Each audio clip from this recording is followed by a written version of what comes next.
you guys. Thank you, Adrian. Now we have a special guest, Brother Lopez, one of my very own teachers and one of my very own mentors. Brother Lopez, tell it to me. Oh, okay, so it's going to be 10 years now, this upcoming year, that I came for school, and it's been a ride coming here, and I just said the difference being from Los Angeles, California. It's such a huge difference, but I'm adapting to it. I got a lot of reasons, obviously, to be here now. And my family was actually reached through the bus ministry back home in California. And it's an important part of who we are, and I'm very grateful for that. And the bus ministry, or the bus workers, Jesus Christ found us, I think, at a time when we needed it the most. I was actually a really young boy. My little brother, I think he was still a baby, and then I have 3 older siblings. They're already teenagers, and they were kind of bad. So I think that the ministry, the buses, everyone that found us, they found us at a time when we needed it. My family was in need of actually like finding Jesus Christ, and just the whole situation and everything we were going through. And it came at a time when it was really important. But I was in and out when it came to Christianity and church for a long time. I didn't actually get saved till I was a teenager. And I still clearly remember it was back in 2009. I was junior in high school, and I was 17 years old. I had begun once again to kind of get back into church and be as real as I could be at that time. But I knew something was off. I knew something was missing. I knew something, there was a little part of me that was still empty. I knew what it was, I just didn't want to admit it. And it seems kind of weird to say this, but I still remember waking up it was a morning in July 2009. I remember just this random thought in my mind was, okay, I'm going to die, and I know exactly where I'm going. And I wasn't, a great Christian. I wasn't even a Christian, honestly, because I wasn't saved yet. And I remember just thinking, I know what I'm supposed to do, but out of, I don't know, maybe embarrassment and at the same time kind of a little bit of pride, I told myself, I'm just gonna kind of keep it in. And throughout the day, my thought was just like, I'm gonna die, and I know where I'm going. And that actually lasted to the end of the week. Every morning I would wake up and I'd have this overwhelming feeling that I was gonna die and go to hell. And it was really scary. And I remember waking up that same Friday morning, and I said, I have to do something about this. So I went and I looked of someone that I knew, one of my friends from school, and he was a Christian. He was a good example. He was a really, really good friend. And I said, hey, I need to talk to you about something. And I said, I'm scared because I know I'm going to go to hell. And he said, okay, I'll go over your house if you want to, and I'll talk to you about it. And I said, remember, this is really neat because he came to my house and he actually brought a brand new Bible. He went to the bookstore and he bought one for me. And he said, every time I witness to someone that I personally know, I like giving them a brand new Bible because it's like a beginning of a journey, their new life for them. And I thought it's a pretty nice, awesome thing. That was the coolest thing at that moment. And I still have that Bible. And when I look at it, and it's all old now, but when I look at it, I was like, it's a reminder of that day when I got saved. And I just, that's an important thing to remember: when, where, why, and all of those, obviously. Thank you. What made you want to become a teacher at City Baptist? Because you are a teacher at City Baptist. Yeah, I am a teacher at City Baptist, like I told you guys, and I've been working there. This is my 7th year. And to be honest, to answer as briefly as I could, I did not want to be a teacher at City Baptist at the beginning. So wow. I remember getting a call, it was August of 2013, and it was Brother John Francis, and I saw the call and I was like, I don't know if I'm in trouble or he's going to ask me to move to the north side because he always does that or something like that. And then I was like, I'm just not going to answer. I let it go to voicemail. And then I said, I'll just listen to it later on. And it was actually my last semester of school. I was ready to student teach, and then I was just going to go back home because that's really what I wanted to do. I just wanted to go back home because I didn't like being in Indiana. And then I said, I'll just listen to it. And when I heard it, he said, hey, Edson, I have something to tell you, and I have something to ask. He's like, there's 2 opportunities. One of them was to move over to the north side, and I was like, no. And then I kept listening, and then he said, there's an open position because of something that's going on at school for you to teach 1 year at City Baptist. And then I was like, And in my mind, I immediately started thinking of how many excuses I can come up with to not work there. And I called him back, and it didn't come out of my mouth. I couldn't say no, and I was just like, okay. So I said yes to everything. I hung up, and then again, I was like, okay, what excuses can I make up? So I texted him the next day, and I said, I've never taught in my life before, like a full class. And then he came up with an excuse. He's like, well, everyone has to start somewhere. You gotta learn. I was like, okay. I was like, I don't have a car right now. I don't have a way to go all the way from Crown Point to Hammond every single day back and forth. He said, oh, it's okay. Mike Escobar can pick you up. And I was like, okay. And I was like, and I literally made up as many excuses as I could. And he always had an answer for them. And I'm glad that he had an answer for everything, because aside from obviously my salvation and my family and my wife, the biggest blessing that I can personally think of is City Baptist. It's just thinking back and knowing how much it's helped me grow spiritually and in every aspect. Actually, I'm glad he had an answer for everything, and I'm glad he called me, and I'm glad I ended up saying yes to that opportunity. It was a trick. He told me 1 year, and here I am 7 years later, but I'm glad I'm here. We're glad you're here, because you're a really good teacher, and you impact our lives.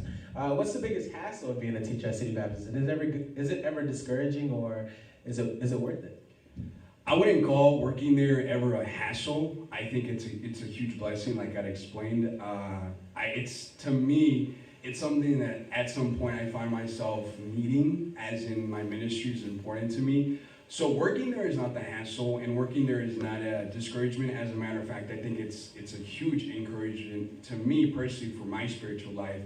But if I were to point out something that I wish wasn't the case, was how unplugged the graduates and teenagers that have been to CBR now. We see so many of them that have graduated or have gone a couple years, they leave, and then you never hear from them again. And it's not just they're in the world, it's more of like you just don't hear them at all. They could be doing something good. They don't reach out, and sometimes I wish you could, not because we're important or because you need to tell us what you're doing, but because I think it's a blessing to us, it's an encouragement, it's a motivation to know, like, out of this many kids that you taught, this many are still doing something that's worth it, something that, in the long run, you can look back and say it was worth it. And I think that is something that I would change if I could, just to be more in contact with those that we have had the opportunity to serve at school. Amen. Since we're switching to the COVID situation, what's the biggest struggle of having to teach online classes?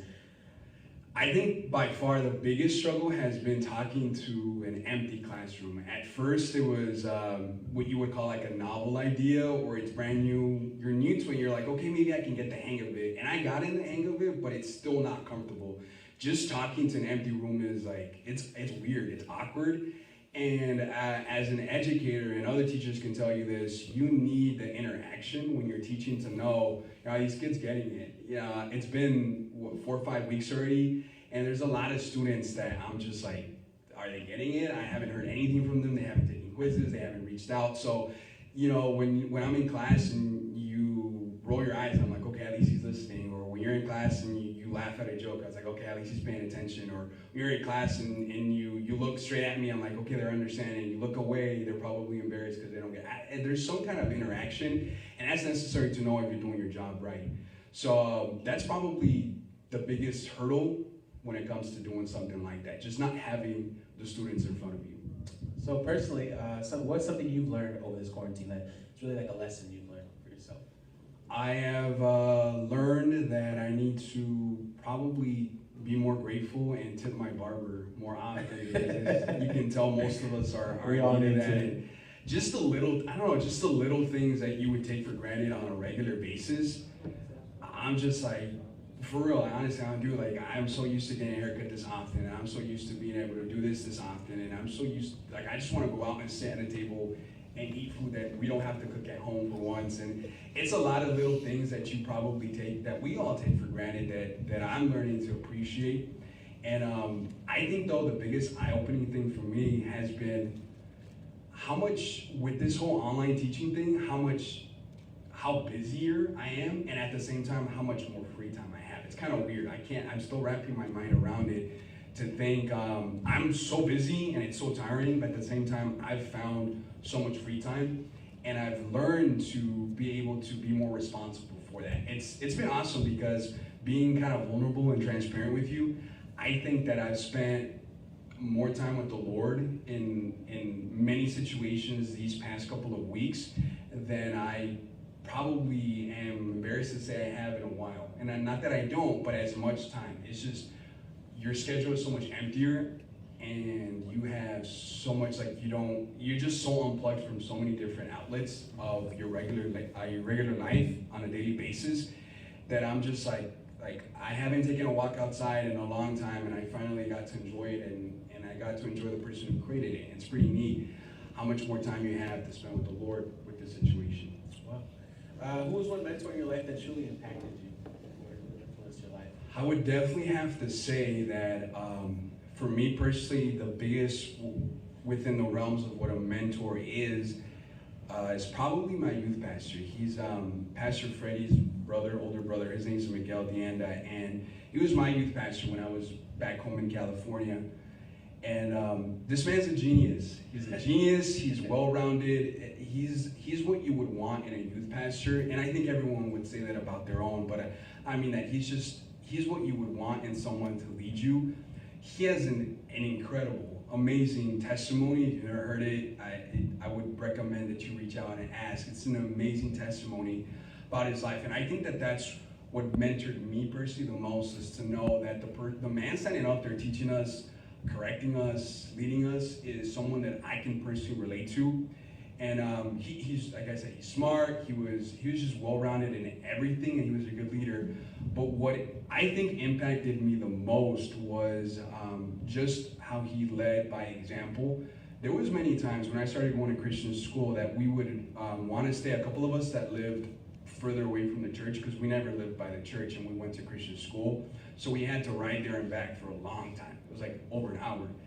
And when we finally, got more involved, our midweek services were actually on Thursdays, and we didn't have a car, so we would always have to find a ride back after church. After a long day of being at school, after a long day of the church services, we would have to find a ride back. And there were several people enough to have a bus go back, but I'm thankful for First Baptist because we always run, except for obviously this situation, we always run buses no matter what, and there's always willing bus drivers, and there's always willing people to donate for the buses and stuff. Well, back home it was a little bit different. It was hard to find a bus driver to take us back home, and I think that this is something probably a lot of people wouldn't notice, but my family, my younger brother and my mom got to go to church and faithfully during the midweek services, because he was one of very few men that would step up and always say, I'll drive the bus back. I'm willing to take everyone back home after a long day of teaching at school, after a long day of being away from his family, his kids, his wife. And he mentored not more through words, but through actions. And I think that that's important for me personally. That's what I saw. Well, what's one life lesson he may have taught you, or someone has taught you, that it's always stuck with you? I think that life is full of lessons, and until you're at the end of your own life, you probably haven't stopped learning. But if I were to pick one lesson that I think I would always stick with, and I would always say this is something I can always go to, I learned it from my mom. She's a hard worker, the hardest worker I've ever known. And she's instilled in us to be an individual where the job is not too small for you and the job is not too hard for you. There's nothing beneath you as long as it's honest work. And I've learned through her example to just work hard. Anything that's worth it is not gonna come easy. And anything, every aspect. I was not allowed to bring lower than an A when it came to a report card at school. I was not allowed to be in second place. And at first it was like, Mom, like, you're so annoying. But at the same time, it's like, I'm glad now because, I don't know, I'd like to think that I'm a person who, when I put myself to something, it's for 100%. And it's not of my own being, it's because it's the way I was raised. And work is important. If the lesson were to be summarized, simply work is important and work is always worth it. We also take that. I should take that. I think everyone should, yeah. But in your own words, what is the purpose of the bus ministry, and what does it mean to you? The bus ministry to me, it means, humanly speaking, the reason why I'm able to be here today. Obviously it's because of God, and it's obviously because of individuals that were willing to serve in the bus ministry back home that my family and I are able to be here, so obviously it's important.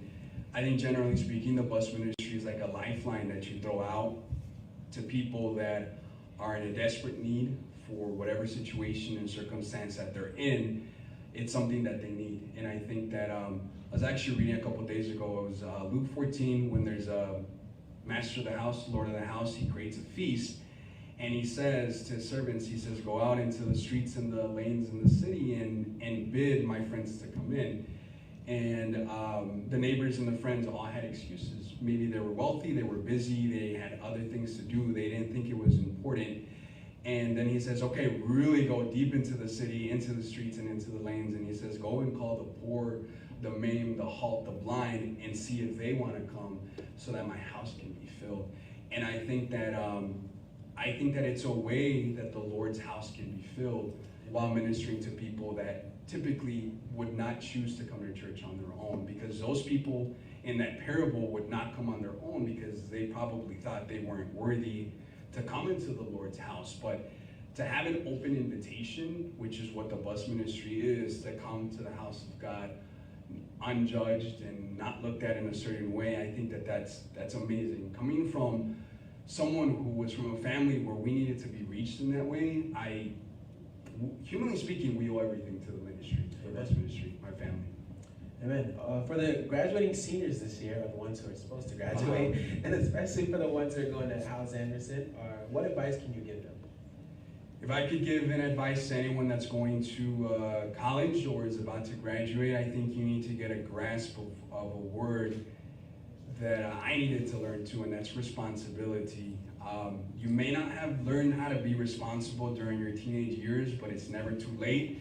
Obviously, that's going to reflect later on, but if you get a hold of being responsible now, I think you're going to go a long way. You need to be responsible for your own, obviously, walk with God, for your own spiritual health. You need to be responsible for your finances. You need to be responsible for your academics, to maintain a job, to maintain a healthy relationship with whoever the Lord has prepared for you. I think responsibility is a key word you need to learn, because mom and dad are not going to be there anymore. And if you're not responsible, it's going to be a long road ahead that you don't want to travel. So yeah.